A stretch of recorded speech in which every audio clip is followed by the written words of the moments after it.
Alright, here we go. This is a custom 1v1 on Duel between the Carbon player in the upper left-hand corner, BboyDeyo in the Easter Osprey, and the blue player on the bottom right-hand corner, ULA in the Gothic Helix. And we do have pretty standard moneymaker builds here, pretty standard loadouts as well.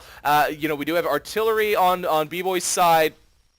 We do have a jammer on ULA side, so it's kind of you can kind of predict what kind of gameplay we'd see, but you really, in these high-level games, you really never know. ULA setting some buckies on patrol here for defense. BBoy not going, okay, does have some jackals down here for defense as well, probably set them on patrol as well, since they're positioned here, and, or either that or he will pick them up and corner defend them after that. But going straight with the jackal attack here, BBoy not going to sock at any extra stuff, just sending one jackal here on a capture for this outpost, but those buckies will take care of it very, very quickly. And now ULA responding extremely well, actually. Not going to be able to really utilize that jackal very much. Oh, and ULA saves that moneymaker and will probably thwart chase BBoy away here. BBoy is not going to be able to get this moneymaker if ULA decides to just completely defend it instead of trying to, really get him out of there. And BBoy now is forced to run away, very, very low on health. Oh, and does get finished in the air by ULA.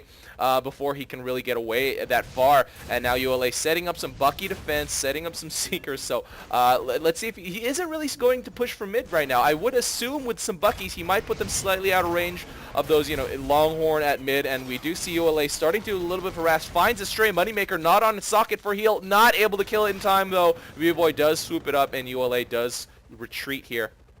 Not picking up those stray creeps. They were right under him. I kind of would have expected to see him pick them up and bunker them or something like that. Now BBoy was about to do a scout, I think, but ULA does intercept him kind of coincidentally and does finish him off in that dogfight.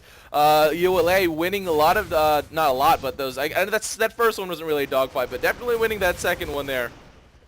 Getting a second kill on BBoy, but now we do have patchers here. I'm a little bit confused here that these buckies are so close. I mean, I guess with the patcher support it's okay and you don't have to really maintain them as much and carefully position them as much. But with the buckies extended range, that's pretty much one of the best things about the bucky. They do have a range that is slightly longer than any tank, and ULA almost getting himself killed there, but does lift off and run away just in time. We do have a mid fight just starting. Artillery going down for BBoy. Let's see if we have a jammer coming out on the field. We already have one by ULA. I don't know if he scouted that or not, but if he did, that was a really quick spot and a really, really quick reaction by ULA there. But yeah, now BBoy is starting to spam buckies of his own. It's really, really hard to fight against buckies if you don't have buckies yourself, just because of that range is long. I mean, if you're going with a leapfrog play or a a cluster style play, it's really, really hard to go with tanks over buckies, just because buckies, those missiles just go everywhere. As long as you get the positioning right, it's fine. As long as you set it defensively first and then start to move them up, it's okay too. Just because once you have them defensively, they will cover whatever you decide to leapfrog in front of them, and the range is so amazing that nothing is really a threat. And ULA setting a seeker back facing the opponent there, but does reposition it, does realize his mistake. BBoy, oh wow, really low on health there. I'm not really sure. I guess he was just pelted by all those bucky missiles. All the units here at mid have been killed, and BBoy does move his units away from that mine. Oh, already setting some buckies on attack. They might actually trip those light mines. No, oh yes, they do. That's not good. But now he is starting to go with a front door attack. Wow, is going to be able to neutralize this outpost, and ULA will be able to get mid, I think, if he decides to push out. There are not too many units over here left for BBoy, but now BBoy coming with, I would have expected some infantry, but yes, he is queuing up probes. Dillo going down as well, and now ULA bringing some probes. I don't know if he's going to be able to get these in time. Yes, he is, so this is a completely, one bulb up for BBoy. But ULA brings buckies of his own. Oh, one bucky and a couple of infantry. BBoy with more Dillos. The Dillos will definitely win over those buckies, and now ULA has nothing in the area. He really can't even start to push these units wherever he wants because the unit count is so skewed toward his favor over there.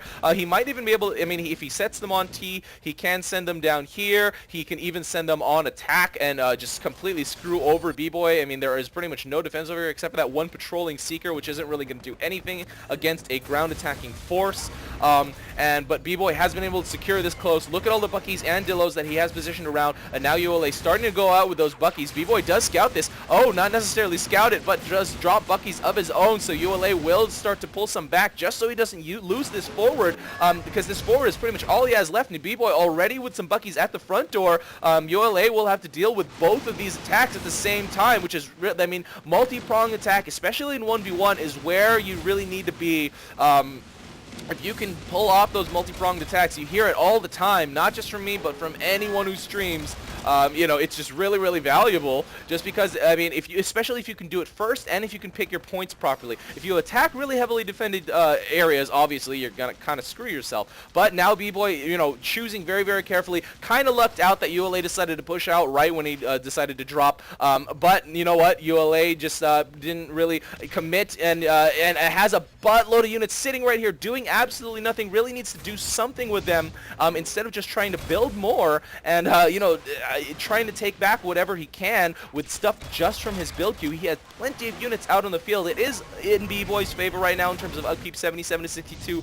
But ULA is just, I mean, he has, in terms of this unit spread, BBoy has all, you know, he's very, very thin. He has just 5 Dillos over here. Now a couple Buckies do go down, and Buckies over here. So pretty much if ULA, oh, now ULA with a lot of Buckies, oh, and deciding to advance them a little bit early here, not deciding to clump them the way that he might want to. And now they're kind of spread out, falling victim to all those Dillos.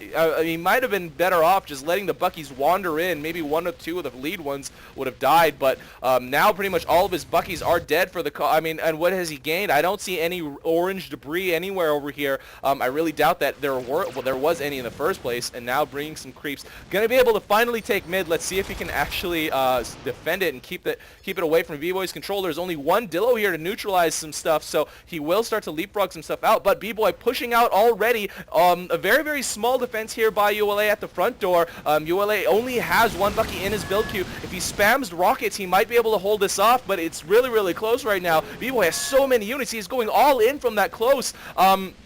And now ULA just moving them off to the side would rather take damage than risk his units dying, but it's gonna be, this is too much here. BBoy now sending more from his forward, and ULA with a lot of units idle right here. The finish will go down now, and BBoy getting this victory.